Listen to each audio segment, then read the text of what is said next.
They beat Italy convincingly. So, and looking back, we had a lot of close encounters, especially in the recent past. And I'm sure this weekend will be no different. We just have to be on our toes and make sure that what we can control is our structures and stuff like that, and be on top of that leading into this weekend's game. Expecting a high physicality, game up front from their forward. Obviously they come from Europe, so they're going to bring strong set piece, especially they're more in their scrum. So that's what we'll be expecting up front.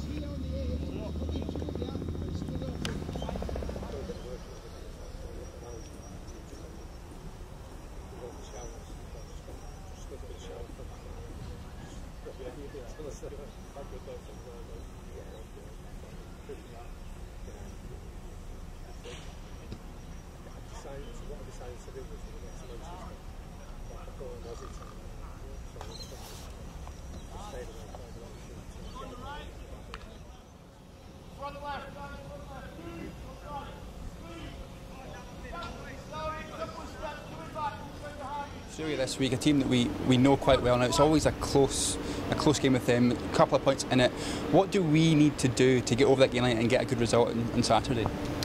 We need to make sure that we train well this week and all of our first phase moves are polished up. We need to make sure our defence is spot on. We know how good Australia are in attack, and they've got some very special players, so we've got to make sure that our defence is spot on throughout the game for the full 80 minutes.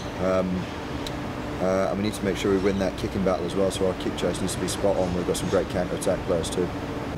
Yeah, I think they're massive.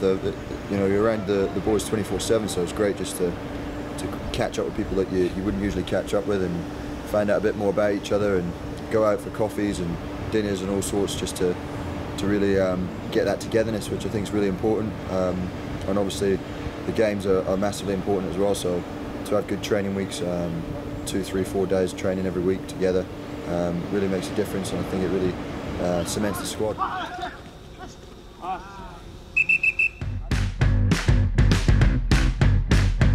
What are the best and worst things? That's a funny question, that one. I found out I've got much bigger quads than Rory Hughes, so that's probably the best thing. Worst thing about Rosa is, he's terrible at dancing.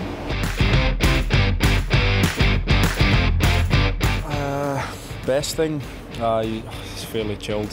He's a pretty chilled character.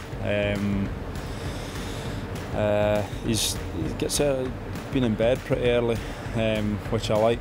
We're tucked up by probably 10 o'clock, which is not a bad thing.